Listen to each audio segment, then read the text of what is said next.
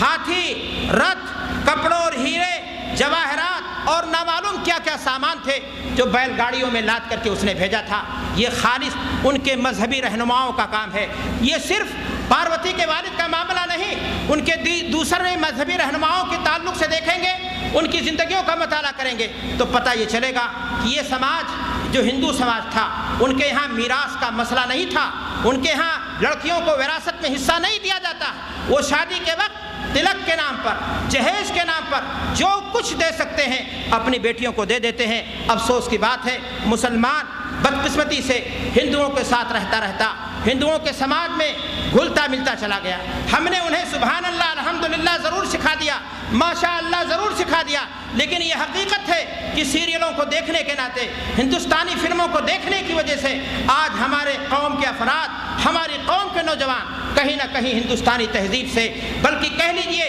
ہندو تہذیب سے کہیں نہ کہیں متاثر ہوئے بغیر نہیں رہ سکے ہیں۔ اور یہ جہیز کی لعنت اور جہیز کی بیماری جو مسلمانوں کے سماج میں آئی ہے، جبکہ اسلام اس کو کنڈم کرتا ہے اور اسلام اس کو اپنے یہاں کبھی جگہ نہیں دیتا ہے، یہ اسی بیماری کا نتیجہ ہے۔ میرے بھائی اور دوستو، آج ایک باپ کی زندگی کا مطالعہ کریں کہ ایک باپ اپنی بیٹی کی شادی کے موقع پر اپنے آپ کو ضرورت سے زیادہ تھکاتا ہے تاکہ جہیز کا انتظام کر سکے۔ وہ بینکوں سے سودی قرضے لا کر کے دیتا ہے، بھائی اپنی بہن کے جہیز کے لیے اپنی حیثیت سے زیادہ محنت کرتا ہے، لیکن یہی باپ مرتے وقت، یہی بھائی باپ کے مرنے کے بعد اپنی بہن کو میراث میں ترکہ میں حصہ نہیں دیتا۔ وہ جو کچھ دے دینا چاہتا ہے وہ اس وقت دے دینا چاہتا ہے اور اس کے بعد وہ اپنے آپ کو اس سے بری کر لینا چاہتا ہے۔ گویا جہیز دے کر کے، تلک دے کر کے اس نے اپنی بہن کا حق مار لیا۔ اور ہمارا سماج اگر اس معاشرے کو، اس برائی کو اپنے اندر ایسے پنپائے رہے گا تو بری طریقے سے بچیوں کے حقوق جو میراث میں ہیں وہ متاثر ہو رہے ہیں اور اس سے ایک ناانصافی اور ظلم کی کہانی لکھی جا رہی ہے۔ میرے بھائی اور دوستو، کتنی حیرت کی بات ہے، سوچنے اور غور کرنے کی چیز ہے کہ مذہب اسلام نے، دین اسلام نے، شریعت محمدی نے جس چیز کو فرض کیا تھا، ایک مسلمان باپ اس کو ترک کر رہا ہے، مسلمان بھائی اس کو ترک کر رہا ہے۔ جس کا حکم اللہ نے نہیں دیا تھا، اس کے نبی نے نہیں دیا تھا، جھوٹی شان کے لیے، خاندانی جاہ و حشمت کو بنانے کے لیے، اپنی پرسنالٹی کو دکھانے کے لیے سب سے بڑا فرض سمجھ کر کے ایک باپ، ایک بھائی، ایک بیٹا اپنے آپ کو اس میں پیش کر دیتا ہے۔ اور حیرت ہوتی ہے مجھے اس وقت، تعجب ہوتا ہے مجھے اس وقت جب اس کام کو کرنے والے دیندار طبقے کے لوگ بھی ہوتے ہیں، ایسے لوگ ہوتے ہیں جن کے چہروں پر داڑھیاں ہوتی ہیں، جو کسی دینی ادارے کے فارغ التحصیل ہوتے ہیں، کسی ادارے یا تنظیم کے ذمہ دار ہوتے ہیں، وہ بھی آناکانی کرتے ہیں اپنی بچیوں کو میراث میں حصہ دینے کے لیے۔ اور نتیجہ یہ ہے کہ وہ جو کچھ ہے وہ جہیز دے کر کے چھٹی لے لینا چاہتے ہیں۔ میرے بھائی اور دوستو، میں عرض کرنا چاہتا ہوں کہ جہیز دے کر کے بچیوں کا حق مار لینا بلا شبہ معصیت ہے، اللہ کی نافرمانی ہے۔ جہیز کے چلن کے ذریعہ سے وراثت کی گویا نفی ہو رہی ہے اور یہ اللہ کے قانون سے بغاوت کے مترادف ہے، حق تلفی ہے، ظلم ہے۔ جہیز دے کر کے اگر کوئی شخص یہ سمجھتا ہے کہ بچیوں کا وراثت کا حق ختم ہو گیا اور وراثت میں ان کا کوئی حصہ نہیں رہا، تو یہ جان لے کہ اللہ کے قانون سے وہ ستابی اپنا رہا ہے۔ اللہ تبارک و تعالیٰ نے قرآن مجید میں اسے حدود اللہ قرار دیا ہے اور اس کے ادا کرنے پر خوشخبریاں جنت کی سنائی ہیں۔ اور اگر کوئی شخص اپنے بہن کو اپنے باپ کی جائیداد میں ترکے میں حصہ نہیں دیتا ہے تو اللہ تبارک و تعالیٰ نے قرآن مجید میں ایسے انسان کے لیے جہنم میں رہنے کی شدید وعید سنائی ہے۔ آج ہمارے معاشرے کا ایک بڑا سچ ہے، یہ بڑی حقیقت ہے، اس کو غور سے آپ سنیں۔ کوئی بہن ہندوانہ سماج اور تہذیب کے ناطے چونکہ شادی میں ایک موٹی رقم جہیز کی شکل میں وہ لے چکی ہوتی ہے یا اس کے سسرالی والے لے چکے ہوتے ہیں، وہ ہمت نہیں کر پاتی ہے باپ کی وفات کے بعد کہ وہ انگلی اٹھا دے اپنے بھائی پر اور کہہ دے، فرمائش کر دے کہ مجھے باپ کی وراثت میں حصہ دیا جائے، باپ کے ترکے کا وارث بنایا جائے۔ اگر 100 میں سے کوئی بہن ہمت کر کے کہہ دے تو یقین مانیے کہ خاندان کے سارے لوگ، وہی بھائی اس سے رشتہ توڑ لے گا، اس کے گھر کے خاندان کے سارے لوگ اس سے رشتہ توڑ لیں گے، اور وہی بہن جو بہن تھی وہ دشمن بن جائے گی۔ حالانکہ میرے بھائی اور دوستو، شادی سے پہلے جس طرح بہن تھی، بیٹی تھی، وہ اس گھر میں ابھی بھی شادی کے بعد بھی بہن رہے گی، شادی کے بعد بھی بیٹی رہے گی، اور اس کا تعلق اس خاندان سے اسی طرح برقرار رہے گا جس طرح پہلے تھا، اور اس کے ساتھ ہمدردی کا،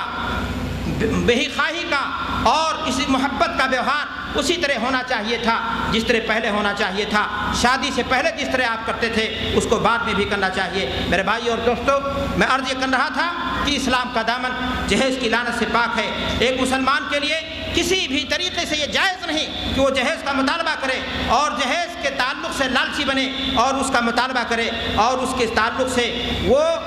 اپنی خواہشات کو پسارے، اور اگر ایسا انسان کرتا ہے تو یاد رکھیں کہ قیامت کے دن ایسے انسان کے لیے وعید ہے۔ میں آپ سے اپنی بات کو مختصر کرتے ہوئے کہنا چاہوں گا 2 لفظوں میں کہ جہیز ایک رشوت ہے، بالکل رشوت کی طرح ہے۔ ایک انسان رشوت کس لیے دیتا؟ ممکن ہے سامعین میں سے بہت سارے لوگ میری بات سے مخالفت کریں، میری رائے سے متفق نہ ہوں، علماء بیٹھے، میں ان کی عزت کرتا ہوں، انہیں مخالفت کا پورا حق ہے، لیکن میں بڑی جرأت کے ساتھ کہنا چاہتا ہوں کہ جہیز یہ رشوت سے کم تر گناہ نہیں ہے۔ ایک انسان رشوت اسی لیے دیتا ہے تاکہ اپنے بچے کا ناجائز ایڈمیشن اور داخلہ کرا لے۔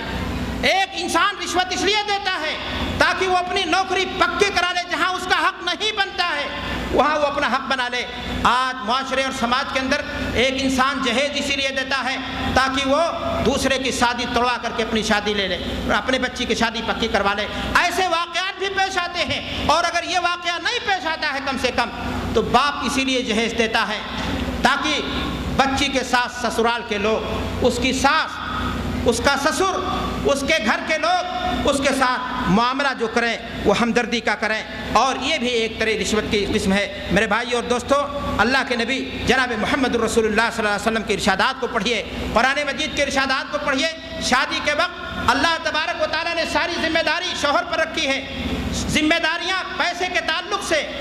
اسلام نے عورت پر نہیں رکھی ہے۔ اللہ کے نبی جناب محمد رسول اللہ صلی اللہ علیہ وسلم حدیث کے اندر ارشاد فرماتے ہیں، اد العلائق قالوا یا رسول اللہ ما العلائق قال ما تراض به الاهلون۔ عورتوں کے حقوق کو صحیح ڈھنگ سے ایک انسان کو ادا کر دینا یہ اس کی دینی ذمہ داری ہے۔ میرے بھائی اور دوستو، ایک انسان عورت کے مہر کو نہ دے، اس کے مہر کو کھا جائے، اس کے حقوق کو مار لے، یہ سب سے بڑا غاصب انسان ہے۔ اللہ کے نبی جناب محمد رسول اللہ صلی اللہ علیہ وسلم نے اس چیز کی تعلیم اور ترغیب دی ہے۔ جہیز کے نام پر کھائی جانے والی دولت بلا شبہ حرام ہے۔ قرآن مجید میں اللہ تبارک و تعالیٰ ارشاد فرماتا ہے، وَلَا تَأْكُلُوا أَمْوَالَكُمْ بَيْنَكُمْ بِالْبَاطِلِ۔ میرے بھائیو،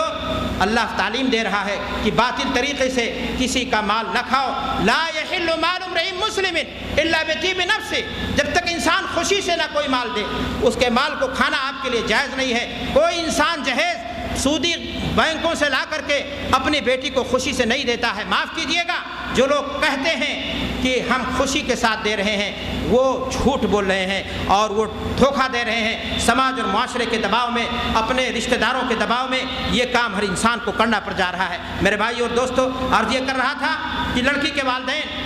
لڑکی پیدا کرنے کے بعد یہ ان کا کوئی قصور نہیں ہے، کوئی جرم نہیں ہے کہ اس کو پالیں، وہ جوانی کی منزل تک پہنچ جائے تو آپ کے حوالے کر دیں، اور جب حوالے کریں تو لاکھ 10 لاکھ 10-20 لاکھ آپ کو جہیز کے نام پر بھی دیں۔ یہ ان کی کون سی غلطی تھی جس غلطی کی انہیں سزا دی جا رہی ہے؟ اللہ کے نبی جناب محمد رسول اللہ صلی اللہ علیہ وسلم نے تو لڑکیوں کی پیدائش پر اللہ کے نبی نے بشارت دی تھی۔ تاریخ کا ورق الٹیں،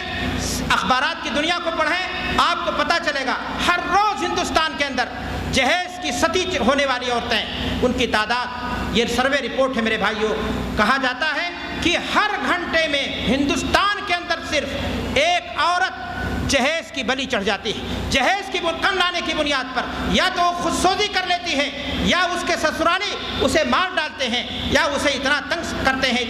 اتنا پریشان کرتے ہیں کہ کوئی نہ کوئی ایسا انہونا کام کر لیتی ہے جو اس کے لیے مناسب نہیں ہوتا ہے۔ ہمارے معاشرے میں جب جہیز کی بات آتی ہے، جہیز کے لینے دینے کی بات آتی ہے تو لوگ بڑی خوبصورتی کے ساتھ یہ کہنے کی کوشش کرتے ہیں کہ جہیز لینا اور دینا تو جائز ہے۔ اللہ کے نبی جناب محمد الرسول اللہ صلی اللہ علیہ وسلم نے اپنے لخت جگر فاطمہ کو جہیز دیا تھا، سنت نبی بھی ہے، اس پہ عمل پیرا ہونے میں کوئی حرج نہیں ہے، اور کوئی انسان اگر چاہے تو اپنی بچی کو جہیز دے سکتا ہے۔ میرے بھائی اور دوستو، بڑے بڑے خطبہ ہیں جو چرب زبانی سے کام لیتے ہیں، خوب واویلا مچاتے ہیں اور سیدہ فاطمہ کے اس واقعے کو بنیاد بناتے ہیں۔ میں عرض کرنا چاہوں گا کہ سیدہ فاطمہ رضی اللہ تعالی عنہا کو اللہ کے نبی جناب محمد رسول اللہ صلی اللہ علیہ وسلم نے وداع کرتے وقت، اپنی بیٹی کو رخصتی کرتے وقت جو کچھ سامان دیا تھا،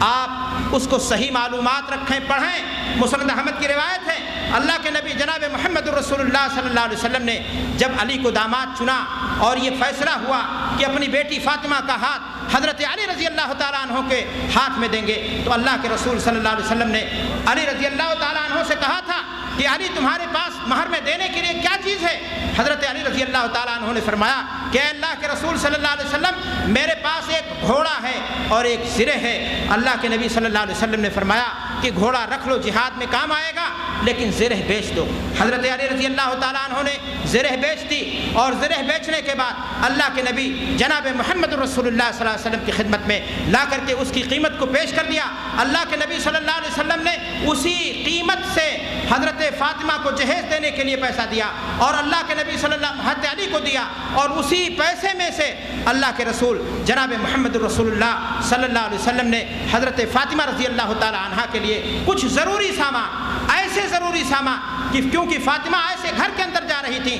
جو گھر خالی تھا، ویرانہ تھا، جہاں زندگی گزارنے کے لیے شادی کے بعد نہ کوئی تکیہ تھا، نہ کوئی چارپائی تھی، نہ کوئی اور دیگر پریشانیاں تھیں۔ اللہ کے رسول صلی اللہ علیہ وسلم نے یہ ضروری سامان مہیا کرائے تھے۔ میرے بھائی اور دوستو، میں عرض کرنا چاہتا ہوں کہ اگر کوئی شخص کھینچ تان کر کے یہ کہنے کی کوشش کرتا نہیں فلاں جگہ یہ ثابت ہے کہ اللہ کے رسول صلی اللہ علیہ وسلم نے اس پیسے سے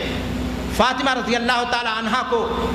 یہ ساری چیزیں نہیں دی تھیں بلکہ اپنے پاس سے دی تھیں، اگر یہ ثابت ہو جائے تو میرے بھائیوں میں کہنا چاہوں گا کہ حالات وہاں دوسرے تھے۔ اللہ کے نبی جناب محمد رسول اللہ صلی اللہ علیہ وسلم نے فاطمہ کو سامان کیوں دیا؟ اس لیے دیا، آپ کو معلوم ہے کہ اللہ کے نبی جناب محمد رسول اللہ صلی اللہ علیہ وسلم نے ایک مرتبہ اپنے چچا ابو طالب کی پریشانیوں کو دیکھتے ہوئے حضرت رسول اکرم صلی اللہ علیہ وسلم نے اپنے دوسرے چچا حضرت عباس رضی اللہ تعالیٰ عنہ سے کہا تھا کہ اے میرے چچا ابو طالب کی پریشانیاں ہیں،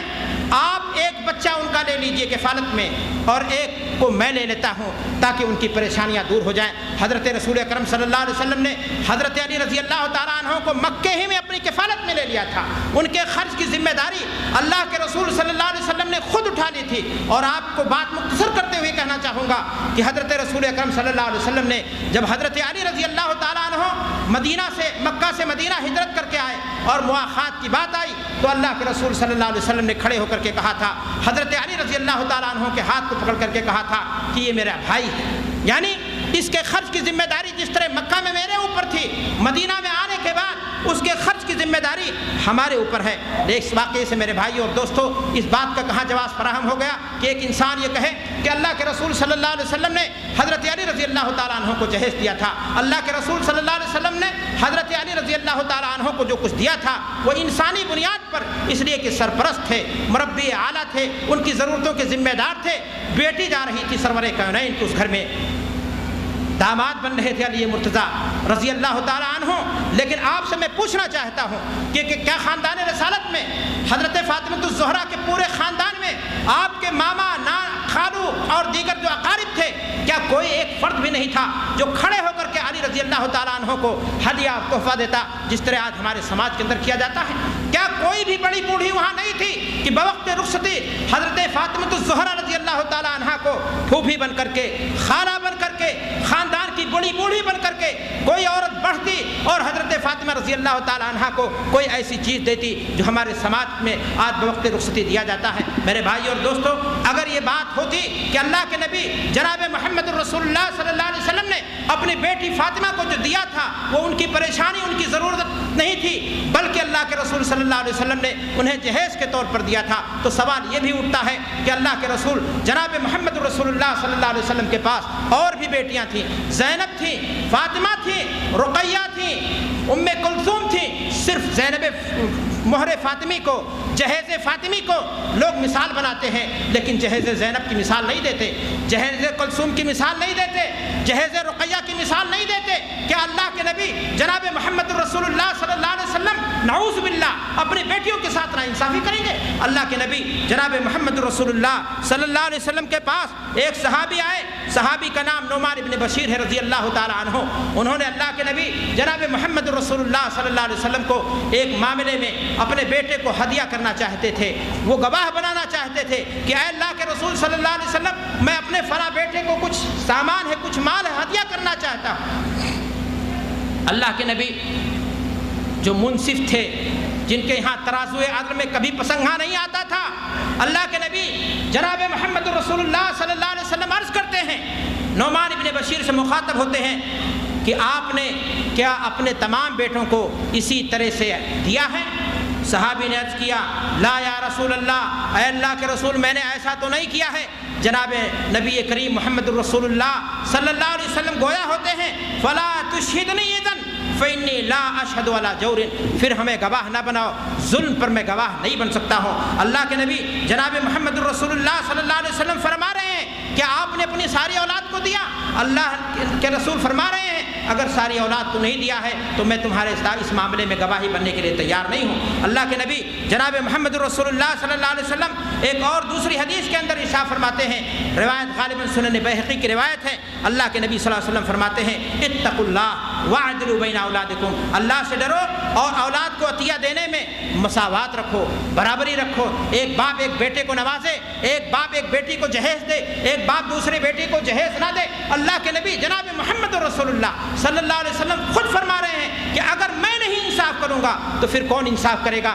یہ کون سا انصاف ہے میرے بھائیوں کہ کہا یہ جائے کہ اللہ کے نبی جناب محمد رسول اللہ صلی اللہ علیہ وسلم نے اپنی بیٹی فاطمہ کو تو جہیز دیا لیکن زینب کو نہیں دیا، رقیہ کو نہیں دیا، کلثوم کو نہیں دیا۔ سوال یہاں یہ بھی اٹھتا ہے کہ اللہ کے نبی جناب محمد رسول اللہ صلی اللہ علیہ وسلم نے شادی کی، آپ نے ایک نہیں کئی عورتوں سے شادی کی۔ امہات المومنین میں سے کتنی عورتیں تھیں کہ اللہ کے نبی صلی اللہ علیہ وسلم کے پاس وہ جہیز کا سامان لے کر کے آئی تھیں۔ سوال یہ بھی اٹھتا ہے میرے بھائی اور دوستوں کہ اللہ کے رسول صلی اللہ علیہ وسلم نے صحابہ میں سے کتنوں کی نکاحیں پڑھائی ہیں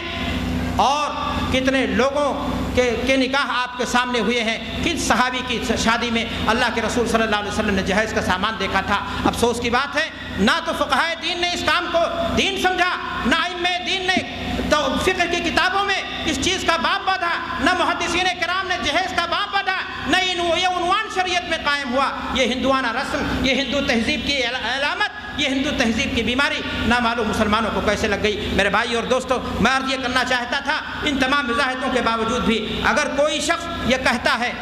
کہ آپ یہ بتائیے کہ میں اپنی بیٹی کو ایک بہت غریب شوہر سے شادی کرنا چاہتا ہوں، وہ دیندار ہے، مالدار نہیں ہے، اور اس کے یہاں علی کی طرح سونے کے لیے پلنگ نہیں ہے، چارپائی نہیں ہے، کیا میں اس کو یہ چیزیں دے سکتا ہوں یا نہیں؟ بلا شبہ دے دیجئے، لیکن انسانی بنیاد پر، شادی کے دن نہیں، دینے کے بعد کیمرے سے تصویریں مت لیجئے۔ ایک انسان کسی کی غریبی میں مدد کر سکتا ہے، کسی کی ضرورت کو پوری کر سکتا ہے، اور صحابی سے اس طرح کا واقعہ آتا ہے۔ ایک صحابی کے بارے میں ذکر کیا جاتا ہے کہ انہوں نے اپنی بیٹی کو اس طرح سے دیا تھا سامان، لیکن میرے بھائی اور دوستو، اسے پھر جہیز کا نام مت دو، وہ ایک انسانی ہمدردی کی بنیاد پر کیا جانے والا کام ہے۔ اللہ کے نبی جناب محمد رسول اللہ صلی اللہ علیہ وسلم نے جس بیٹی کو، اللہ کے رسول صلی اللہ علیہ وسلم نے جس بیٹی کی ولادت کو اللہ کے رسول صلی اللہ علیہ وسلم نے رحمت قرار دیا تھا، گھر میں اس کی آمد کو برکت قرار دیا تھا، اللہ کے نبی نے فرمایا تھا، من کانا